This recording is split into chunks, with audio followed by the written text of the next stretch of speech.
Hello and welcome. My name is Declan. I talk mainly about the stock market on this channel, both the technical and the fundamental analysis, what's driving the markets, when companies are report bad earnings, good earnings, and the reasons why. And so today I just have Finviz open here on the 1 week performance, and you can see the major companies that I talked in the previous video that they were all about to report earnings. Microsoft, Apple, Amazon, they've all gone up quite a bit now in the past week since their earnings report.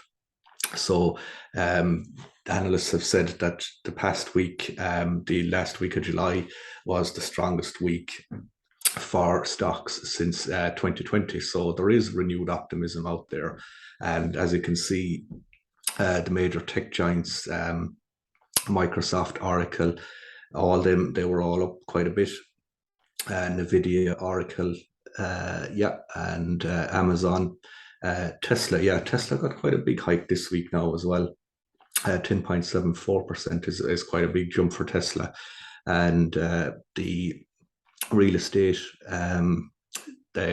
sector, the energy sector, consumer cyclical, consumer defensive, they were all up.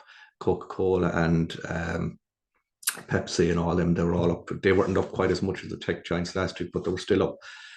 Meta was down even. Meta, they're struggling with the ad revenue. So their earnings were slightly weak. So the percentage dropped 4.03%. So yeah, that's the past week performance for the stock market, the American stock market. So I'll just go on to an article here that I have also. This is just an article here about Meta. Engagement trends on Facebook have generally been stronger than we anticipated, and strong Reels growth is continuing to drive engagement across Facebook and Instagram, Meta CEO Mark Zuckerberg said on a conference call with analysts. They said, "We seem to have entered an economic downturn that will have a broad impact on digital advertising business. It's always hard to predict how long these cycles will be, but I'd say that the situation seems worse than it did a quarter ago." Okay.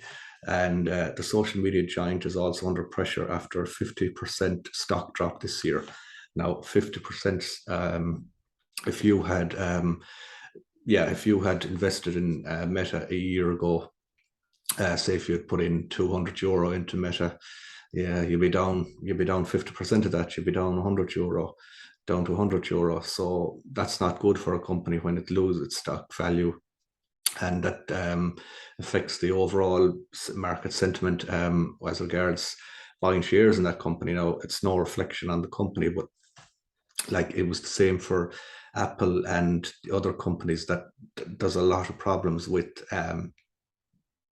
getting products shipped between all the economic downturn, the inflation, everything that's going on in the world, and COVID shutdowns in China, etc. That's all exacerbated the problems for these companies.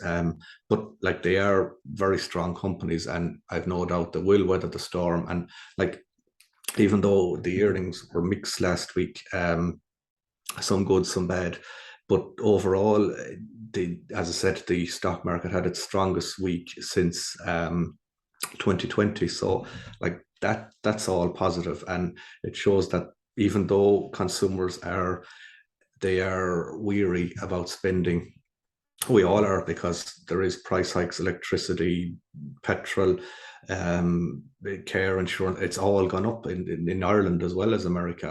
We're all worried about it, because it's quite a bit, it's getting quite a bit more expensive to live. So like, we're all factoring these things into account, and the American markets are no different. So I hope you enjoyed this video, and I said I'd just give you a rundown as to, as I said, why the stock market had its biggest rally since 2020, even though earnings were mixed. there is renewed optimism, and there isn't as much fear at the moment. And there's a bit more guidance from the Fed as well. There'll be more reports out this week that will affect things going forward. But as it stands, there's a bit more positivity around than there had been previously. So if you like this video, please give it a thumbs up, and please subscribe to the YouTube channel for more stock market educational videos. Until next time, thanks for watching and enjoy your day.